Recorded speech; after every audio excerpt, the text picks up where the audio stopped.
हम सब से इधर उधर भागा हुआ है, कोई नहीं।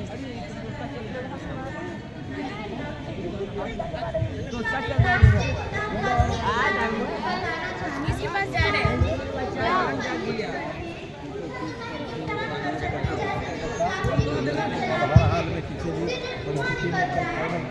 हमारे वातावरण को बहुत ज्यादा हानि पहुंचाता है और प्लास्टिक को जब हम जलाते हैं तो पूर्ण रूप से नहीं जल पाता है।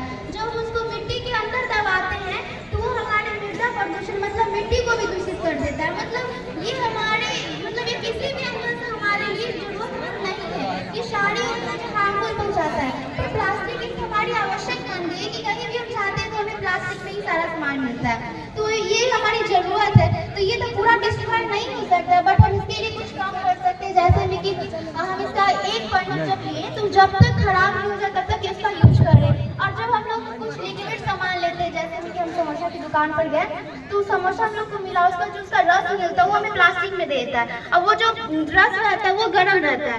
उस पन्ने से जब उसका अटैचमेंट होता है तो उससे जो उसमें का जो केमिकल होता है उससे सब जो रस रहता है हमारा उसमें चला जाता है और वो उससे हम खाते हैं तो हमारे तीन में बनता है बड़ा सा कंपोस्ट। ये हमारा रोज है कि इसे कम करना चाहिए। जैसे कि हम खाते हैं तो उसके में करेंगे लेकिन हमारा इमेज थोड़ी खराब होगा। हमें तो क्या इसके बारे में ज़्यादा बताना चाहते हैं। और कई बार जो पानी निकलता है वो नदी में जाता है और हम लोगों के लिए मैम देख